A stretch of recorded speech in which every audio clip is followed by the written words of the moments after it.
guys, welcome to my channel. I hope you had a really nice new year. I know it's a little bit late, but I wanted to share my new bullet journal setup for 2022. So this time around I'm using an Archer and Olive journal from the Zodiac collection. I don't think that they're still on the website. I got it a little while ago in anticipation for the new year. So I have the Aquarius one.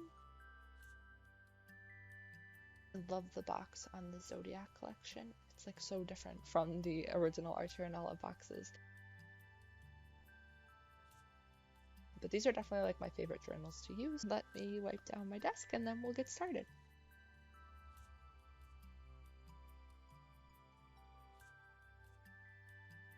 I usually just start off with opening some of the pages and kind of pressing down on the crease or the binding of the book. They're usually a little bit stiff when they first show up, so that's normally what I start off with.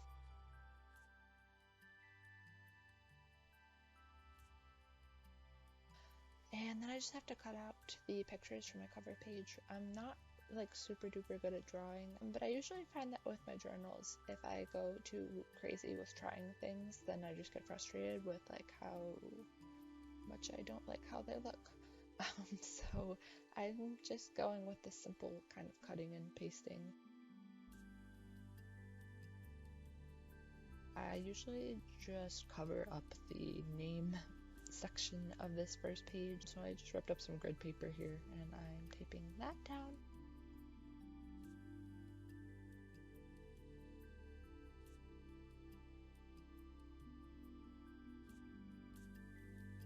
I'm just rearranging the ducks on the page the way I think that they look good. And once I like the positions, I just glue the ducks down in place. And it's kind of like a cute little collage. I do usually try to keep my cover page simple just because I know I have to open it up and look at it every time I open the book. If I go too crazy with it, I end up being like, wow, I don't like that anymore.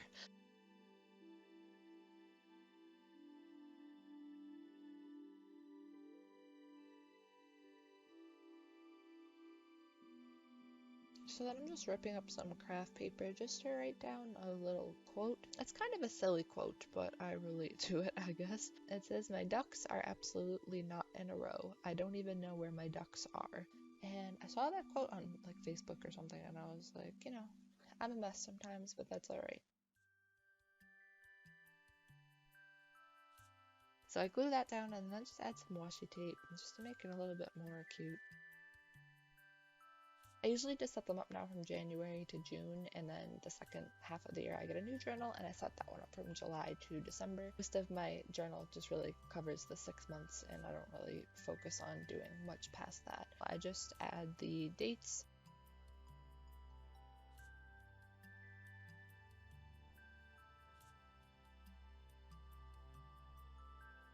And then I'm just planning out some of the pages. I usually just write like what I want to do on the next few pages, just so I kind of have a game plan and know how many pages it's going to take up. So I just pencil that in and then erase it later.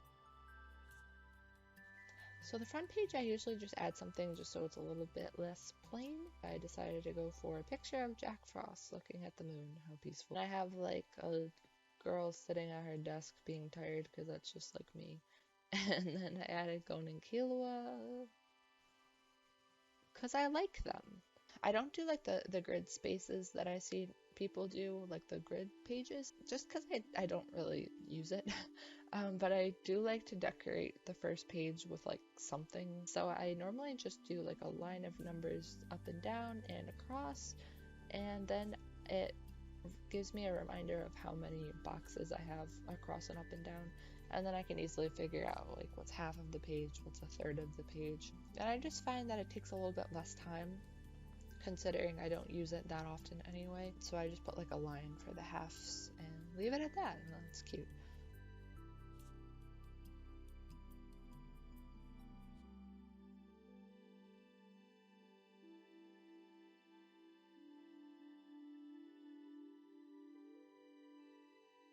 But now we're moving on to the year at a glance.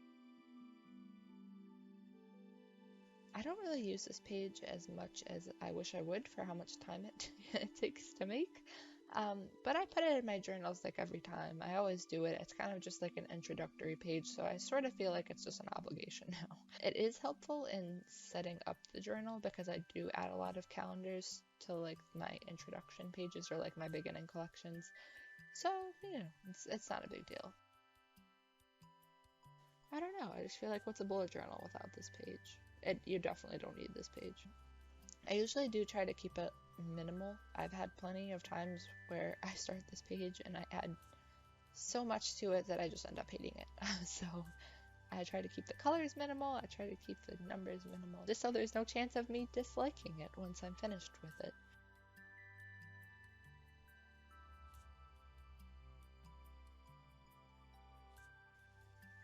So I just add some drop shadows so it's not like too boring, and then I write the names of the months in each of the boxes.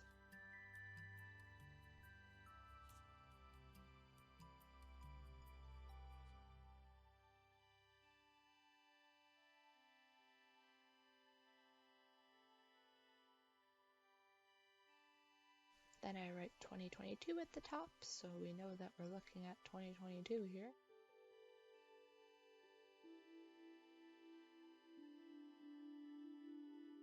Now we're moving on to my future log. I usually don't do a full year for the future log because I do split my journals up halfway into the year, so I never really use the full year. But I kind of just start with the second month of the journal and continue on until I have no room left for more months. So this future log is from February to September, and then I just fill in the dates of important things to the right of the little line that I drew there.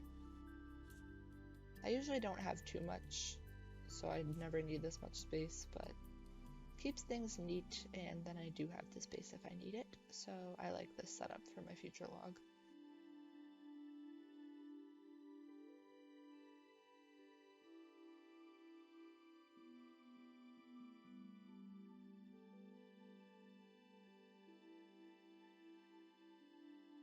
This is kind of like my regular finance page setup. I always have this at the start of the journal because it is something that I focus a lot on. I don't have that many monthly expenses right now because I don't live on my own yet, although I'm looking to do that in the future sometime soon. So I did leave some extra space there. And then I just have a section for like my savings. I usually just fill in like a dot for every $100 that I'm able to save. Hopefully that's all filled in by the end of June.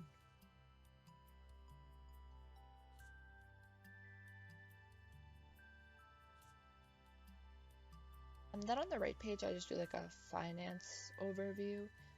I kind of just write like how much money I have made from working through the month, and then how much I've spent and how much I've saved.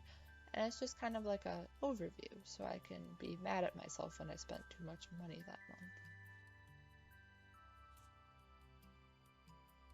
And then we're moving on to a master to-do list. It's kind of where I dump a lot of things that I don't know what to do with, but I do like to keep track of and keep updated. So I have to watch, to buy, to make, and to try, and then throughout like the year, whatever, 6 months of this journal, I usually just add some things to it that I want to get around to, but just haven't done it yet. And then on the right page, I usually add a bucket list that I kind of update periodically. At the bottom, I added a section for travel goals, which is normally where I put a list of the countries that I want to visit someday. I don't really think I'm going to use it that way. I think I'm going to change that to something like 22 things to do by the end of 2022 or something. Considering it's been sort of hard to travel, what with COVID and all, I would just rather focus on more short-term goals that I actually have a chance of finishing while I'm still in this journal, so I can check them off here. And then I'm moving on to some other trackers. I have my period tracker and my headache tracker. These I also keep pretty minimal. I usually just like highlight the week or whatever for my period tracker. And then for my headache tracker, I draw like a general outline of the month, and I assign medicine a color. So whenever I have to take the medicine, I just put a little colored dot on the day so I know. It's supposed to stop me from taking so much medicine, but it's not really working. I just have lots of colored dots. Moving on, I have my activity challenge, which is like what my Apple Watch gives me every month, so I don't really know what it's going to be until they give me it, so I can't really fill it out until then. And then I have chores that I like to keep track of. I have like a box for like each time I want to do it throughout the span of this journal. Every box should have a dot filled in if I'm not lazy. We'll see what happens.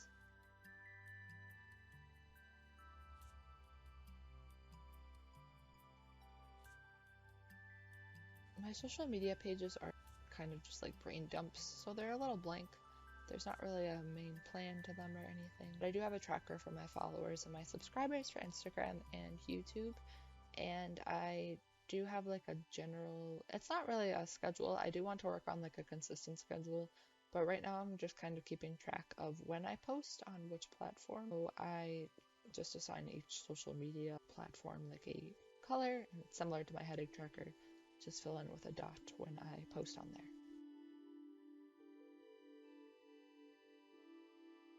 One of my bucket list goals is to visit all 50 states before I die, so I'm working on that, hoping that's a possibility. I just cut out this little United States sky, and it's really annoying to cut out. And I color in each of the states that I visited, and every journal I hope that I can add more states there. I can't always, but I've been working on it. But right now I'm at 9 states. It's not very impressive.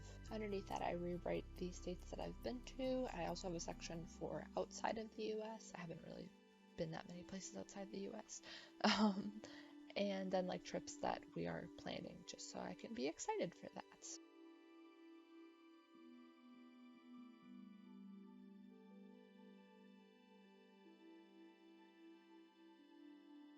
Yeah, so hopefully one day it'll all be colored in.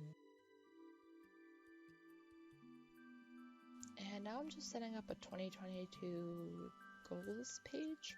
Usually I set up a reflection of the last year on the left page, but I kind of already did that for 2021 in my last bullet journal, so I'm just gonna leave this as a page where I can kind of figure out my stuff and just brain dump and write things down. So I give myself kind of broad goals, and then as the year progresses, I simplify those down into more obtainable goals. So the categories I have are fitness, mental health, fun, business, and budget. And those are like the main things that I'm working on in life right now. And then on the left page, I wasn't sure exactly what I wanted to do since, like I said, I normally do something else. But I did just give myself a space for a 2021 accomplishment so I can remember that I'm sort of cool sometimes. And then things to look forward to and things to remember just generally. So pretty soon here you're going to start seeing the flip through, so you'll see everything that we just set up. Thank you so much for watching this video. I hope you liked the pages. I know that they're a little bit minimal. I think these spreads are good for people who aren't too confident with their drawing or artistic skills, or really if you're just looking for something simple that doesn't take up too much time. If you enjoyed watching this video, I'd really appreciate if you could leave me a like. That would be so super cool. Or even if you wanted to subscribe.